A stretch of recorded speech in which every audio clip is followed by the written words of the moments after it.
Assalamualaikum warahmatullahi wabarakatuh. Bismillah walhamdulillah wassalatu wassalamu ala rasulillah wala haula wala quwata illa billah amma ba'd. Alhamdulillah, pagi yang cerah ini kita bisa melanjutkan kembali pelajaran kita, yakni fikih kitab atau di sini biasa disebut dengan BBK, bimbingan baca kitab.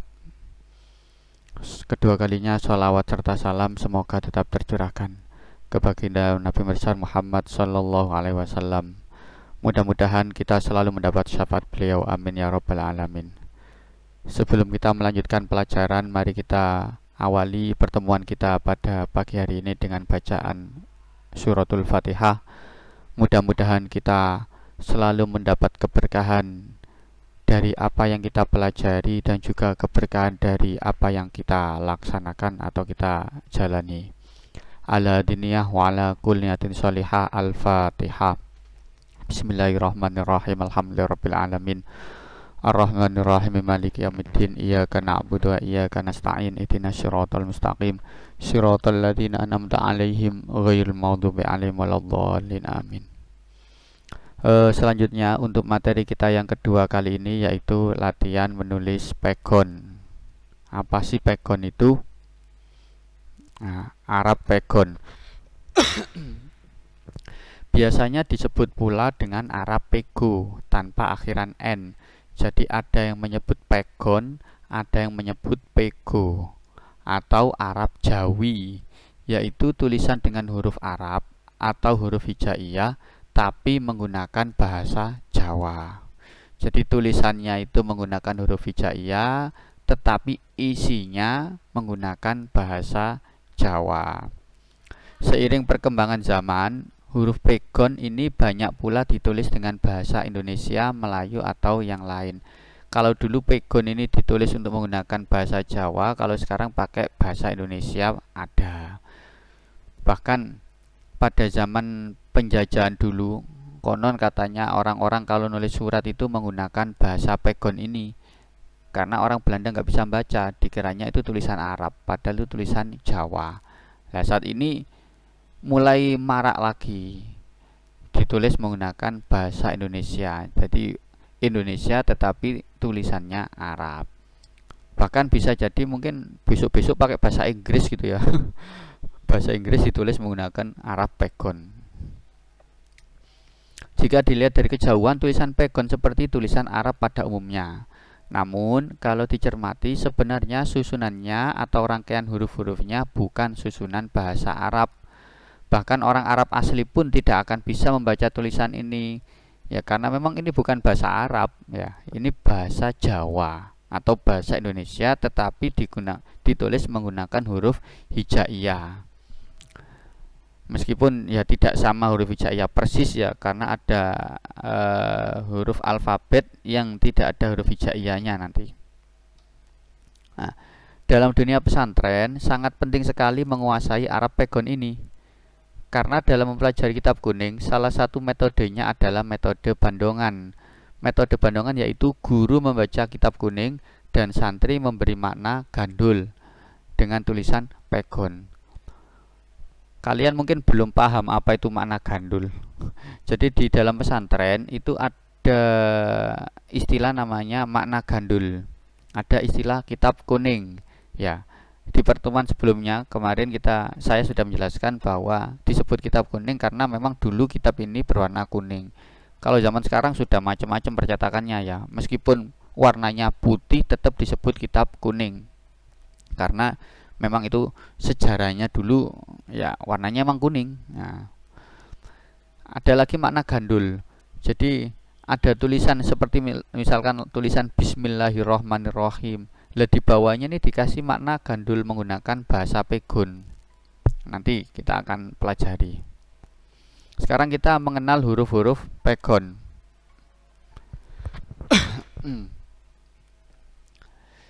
Ini saya tulis yang sebelah kiri ini Latin, ini pegonnya. Nah, ini tak buka satu-satu aja ya. A. A ditulis menggunakan huruf alif atau hamzah, alif yang ada kepalanya di sini. Kemudian B ditulis menggunakan ba. C ditulis menggunakan jim, tetapi jimnya ini ada titik tiganya, bukan jim titik satu. Kemudian D ditulis menggunakan dal, E ditulis menggunakan ya atau alif tetapi ada benderanya. Bendera ini disebut pepet ya. Kalau dalam pesantren namanya pepet benderanya ini. F ditulis menggunakan fa, G ditulis menggunakan kaf, tetapi kafnya ini ada titik tiganya, bukan kaf seperti biasa, kafnya titik tiga di bawahnya. Atau ada yang menulis cukup kaf titik satu saja di bawahnya, nggak masalah. Ada yang titiknya satu, ada yang titiknya tiga. Lanjut agak cepat ya. H ditulis menggunakan huruf H. Kemudian I ditulis menggunakan huruf ya atau hamzah kepalanya di bawah. J ditulis menggunakan jim, K ditulis menggunakan kaf, L ditulis menggunakan lam, M ditulis menggunakan mim, N ditulis menggunakan nun, O ditulis menggunakan alif ketemu wawu atau cukup wawu saja. Nanti untuk pembahasan khusus ini. P ditulis menggunakan fa titiknya 3.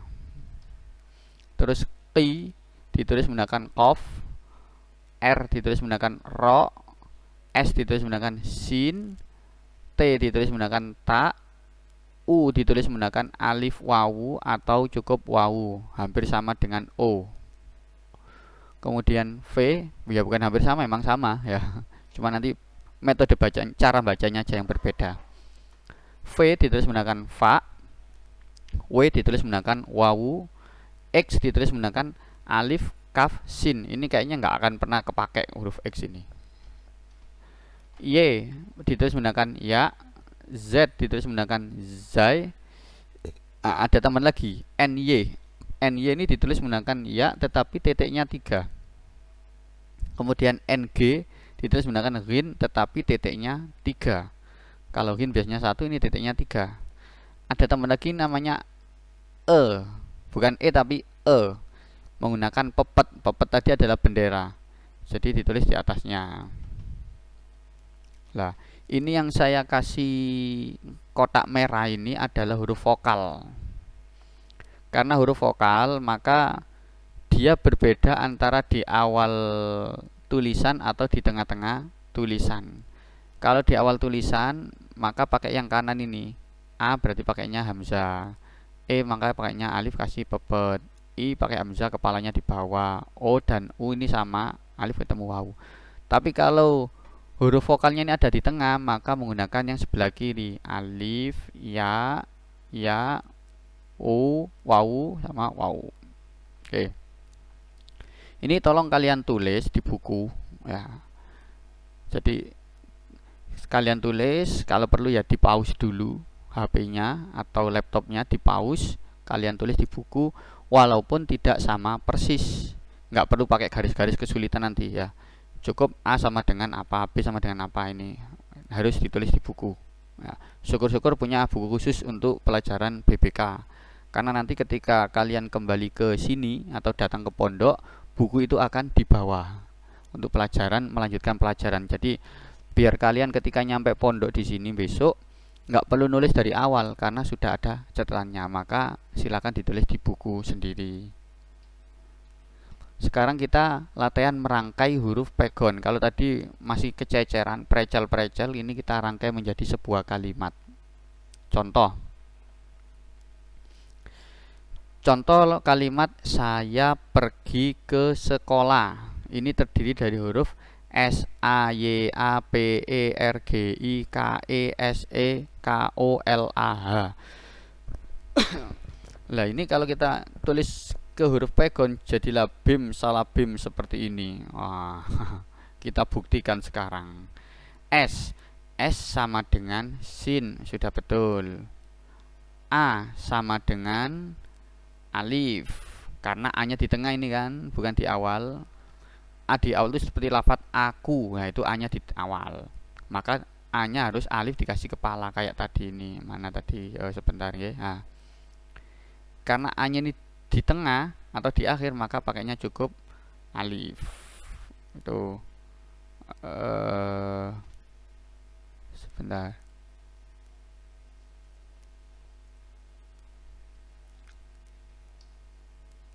Oke. S sama dengan sin, A sama dengan alif, Y sama dengan ya, A sama dengan alif. Jadilah saya. Pergi, P sama dengan fa tetapi titiknya 3. Wah, ini mohon maaf, ini ada yang kelewat ini. Mestinya di sini harusnya ada benderanya di atas P ini. Karena kalau nggak ada benderanya tidak sulit dibaca, tapi tidak masalah. Untuk yang sudah mahir tanpa bendera pun ini sudah dibaca P. Nah, R sama dengan ro jadilah per. G sama dengan kaf tetapi titiknya 3. I sama dengan ya. Nah, ini kalau dibaca pergi. Ke sekolah. Ke berarti K sama E. Nah, ini K dan E. E-nya berupa pepet. Mohon maaf, bukan E tapi E. Ke. Nah, ini ke sekolah. Sin dikasih pepet jadilah se. Kaf bertemu wawu jadilah ku. Lam alif la. Hak mati jadilah sekolah. Nah, kok sekolah bukan sekolah? Ya, tulisannya sekolah tetapi bacanya sekolah karena tidak ada huruf O. O sama dengan huruf U. Kemudian contoh kedua, kamu jangan malas. Kaf ketemu alif jadilah K. Mim ketemu wawu jadilah mu, maka dibaca kamu. Jangan, ini jim ketemu alif jadinya ja. NG tadi adalah rin titiknya 3, ketemu alif jadilah ngan. Nah, dan ketemu nun dibaca jangan. Malas, mim alif lam alif sin dibaca malas. Wis agak cepat aja ini, sudah lumayan lah. Contoh ketiga, saya cinta pesantren Tebu Ireng. Sin alif ya alif jadilah saya cinta.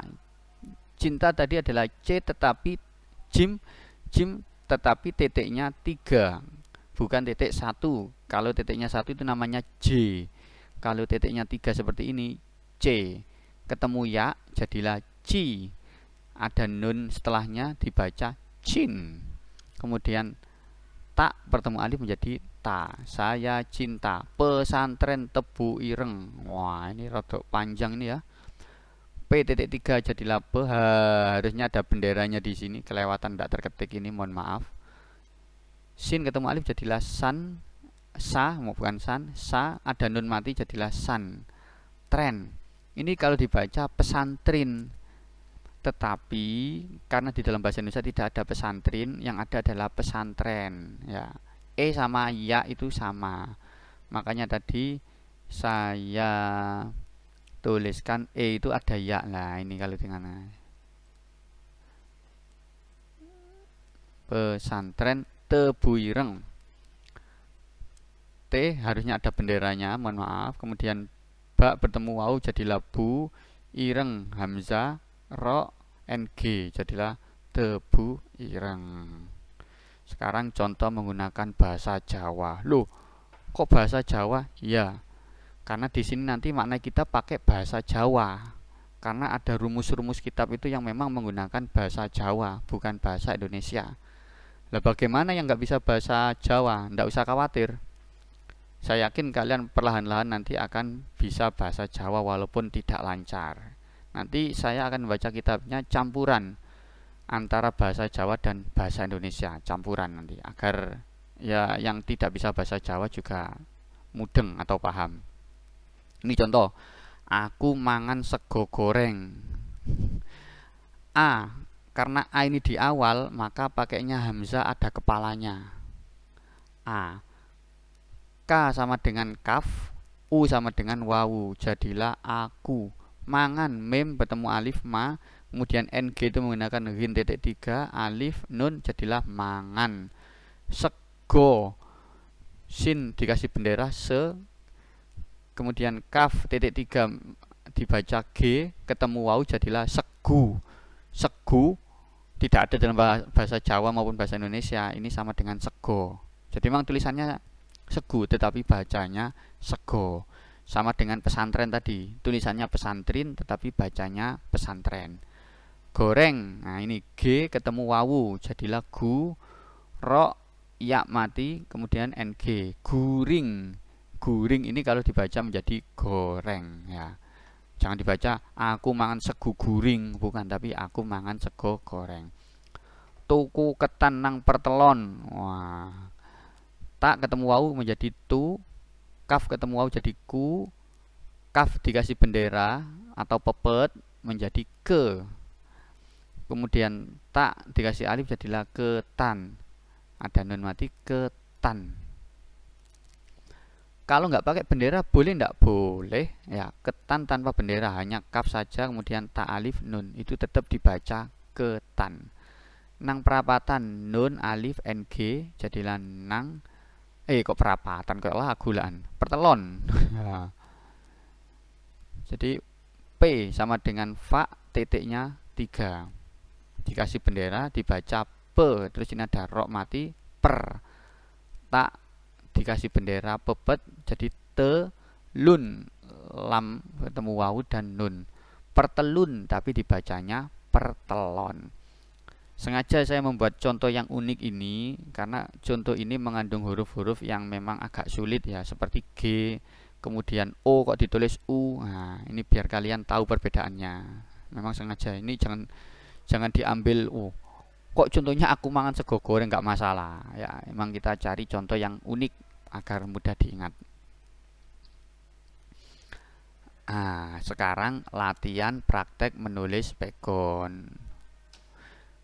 Setelah kalian tadi menulis ini, huruf-huruf ini di buku, sekarang praktek menulis pegonnya.